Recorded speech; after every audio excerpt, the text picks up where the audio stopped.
Many people think that winning the World Cup guarantees a life of success, but for these 5 players, having the trophy on their shelf didn't stop them from losing everything. So we start with the player who was the reason his team got to the World Cup final, but who ended up retiring forgotten. Griezmann with the corner, kicking Umtiti! Arriving on the near post! In 2018, Umtiti was one of the best center-backs in the world and scored a header that put France in the final. But playing the World Cup was actually what started his downfall. Shortly before the World Cup, he began to feel discomfort in his knee, and Barcelona's doctors immediately recommended surgery. But he didn't want to miss the opportunity to play in the World Cup, so he took the risk and decided to play anyway. Points for courage though. However, his knee kept getting worse, until 2 months after lifting the trophy, the consequences of ignoring the doctors began to appear. The pain became unbearable, so in September 2018, he was sidelined for over 40 days. He finally returned against Atletico Madrid, but played 1 match, then had to stop again, this time for 3 months. When he returned, he was less explosive and out of shape, so in the 2019-20 season, the coach started leaving him on the bench. By then, he had already lost 50 million euros in market value, but it was about to get much worse. With increased competition for his position, he got even fewer minutes and was loaned out to smaller clubs like Lecce, until he had his contract with Barca terminated. So at 29, he signed for Lille, but had even more knee surgeries that kept him out for a year. So the club chose to not renew his contract. From his peak at Barcelona, his market value had now dropped 98%. So just 7 years after becoming world champion, Umtiti was left with no contract and no salary. The guy who was once valued at 70 million euros was now rejected by every club, so he had to retire at just 31. And unfortunately, Umtiti isn't the only one who had a downfall after winning the World Cup. In fact, the stories only get worse. But at least Umtiti didn't go bankrupt like the next World Cup champion. It was 1990 and Andreas Brehme was widely respected as one of the best players in the world. He was a starter for the national team and was a key player for Germany to reach the final. So much so that when Germany won a penalty, he was the one who took the ball to score the winning goal. Thanks to him, Germany won the World Cup. His life seemed set forever.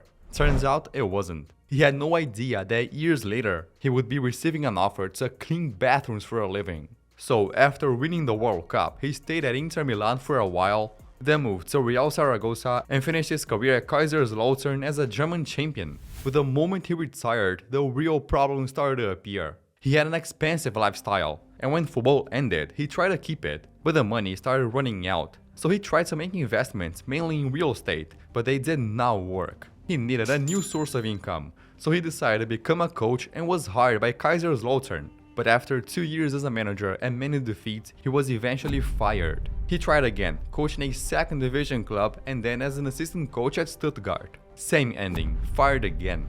From that point on, his financial situation declined rapidly. So much that in 2014, it was revealed that he had a debt of 200,000 euros in unpaid taxes, with no money left to pay it. So one of his former teammates, who owned a maintenance and cleaning company, offered him a job, but the job was nothing like he had imagined, cleaning bathrooms. What a teammate, he turned it down, but it just shows how far he had fallen.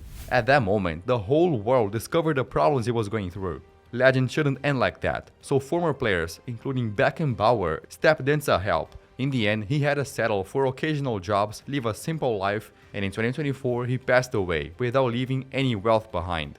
But at least Brehme finished his career as a successful player, unlike the next World Cup champion. In 2002, midfielder Kleberson suddenly caught everyone's attention. In his very first match in a friendly for Brazil, he scored 1 goal and delivered 3 assists. So he earned a place in the starting 11, played in the World Cup, and in the final he had an amazing performance. 1 shot in the crossbar and an assist against Germany. He won the World Cup as a star, so in the following year he was signed by Man United, being presented alongside a Portuguese guy. At 24 years old, Kleberson was ready to become one of the best players in Europe. His market value even reached 10 million euros, which at the time was a huge amount. But let's just say it didn't go exactly as planned. In just his 2nd match for United, he suffered a shoulder injury, keeping him out for 2 months. After that, he dealt with ankle injuries and struggled to adapt to Ferguson's squad. The result? Only 30 matches played across 2 seasons. So he decided to leave, and in 2005 he was bought by Besiktas for just a fraction of what United had paid for him. Besiktas was supposed to be his fresh start, and at first it worked, but suddenly a serious problem came in. Besiktas began delaying his payments, so in April 2005 he decided to tear up his contract and leave. However, Besiktas did not agree with that. The case went to FIFA, and until it was resolved, Kleberson couldn't sign with any team. He spent 8 months without playing and saw his chances in European football disappear, so Kleberson decided to return to his home country, Brazil, where he signed with Flamengo. By then, his market value was just 1/4 of what he had been at Man United. At Flamengo, he at least won the 2009 Brazilian Championship, but far from being the star of the team. Until in 2011, he returned to his boyhood club. But injuries, lack of consistency, and relegation made that the lowest point of his career. Trying to stay relevant, he moved to Bahia, but then was traded to the United States, where he joined Philadelphia Union, but barely played. With no offers left, he dropped to the American 2nd Division, where he spent his final years before quietly retiring in 2017. He went from being a World Cup champion presented alongside Cristiano Ronaldo to finishing his career in the United States 2nd Division. But at least he wasn't suspended from football or betrayed by his own family like the next player. In 2018, Paul Pogba was flying high. He was earning 11 million euros a year at Man United and was called up by France for the World Cup, where he not only helped his team reach the final, but also did this. Pogba! Pogba! He was playing for one of the biggest clubs in the world, now won the biggest title in football, and was still only 25 years old.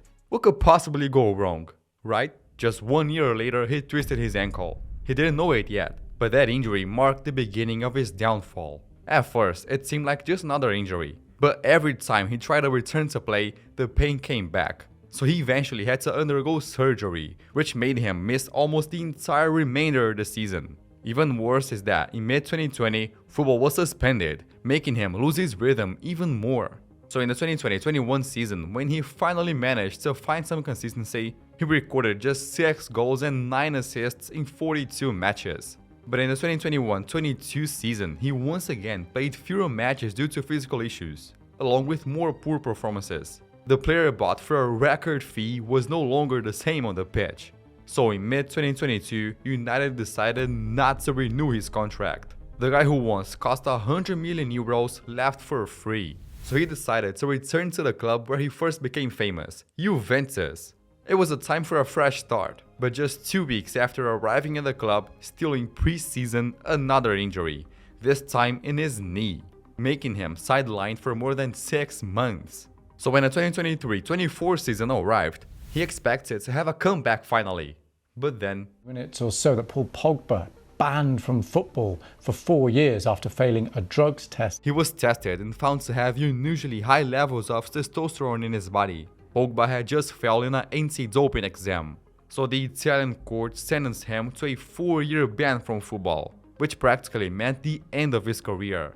But he refused to give up, appealed the decision, and managed to have the sentence reduced to 1.5 years.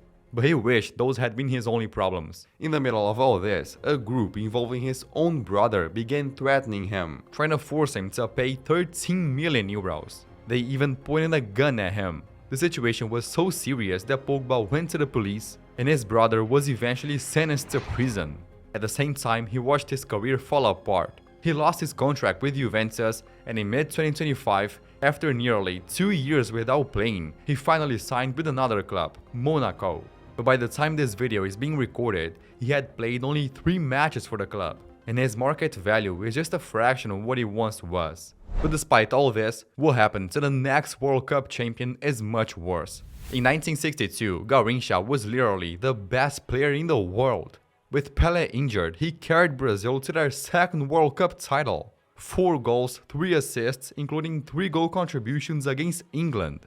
And he was only 29 years old. So Garrincha could easily play at least 2 more World Cups. He was so dominant that Inter Milan made an offer of 700,000 cruzeiros to sign him, which was a huge amount for that time. The transfer didn't happen due to Italian league rules, but it already showed that he was on the top of the world. But from that point on, his football reign began a collapse. Just 1 year after the World Cup, he started feeling pain in his knee. But Garrincha refused to undergo surgery because he needed to go on tours with his club, which at the time were a major source of income. Until in 1964, he finally agreed to have surgery, which kept him out for an entire year. Then, after returning, he signed with Corinthians and even made to the squad for the 1966 World Cup. But he was no longer the Garrincha of 1962 and Brazil was eliminated in the group stage. From then on, his career started to go downhill. The knee surgery turned out to be unsuccessful and he began to be rejected by clubs, constantly changing teams and even spending long periods without playing. Until in 1971, after 2 years without appearances, he signed for the only club still willing to take him, Olaria, which today would be equivalent to a 3rd division team. It was there at 39 years old that he retired. But football was actually the smallest of his problems. While fighting to stay on the pitch, he was also fighting alcohol addiction. And once he retired, it only got worse. So without a professional support to help him, his health began to collapse. He was relying on invitations to events for any kind of income, was hospitalized more and more frequently, and liver problems began to appear. The Brazilian national team even had a farewell match to raise money for him.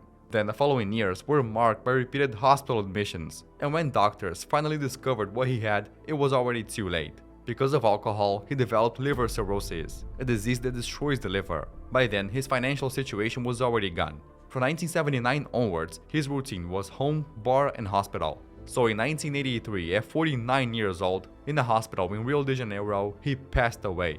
But despite all this, he lives on as one of football's greatest legends ever. And if you enjoyed this video, I think you're gonna like this one too. Thanks for watching and bye!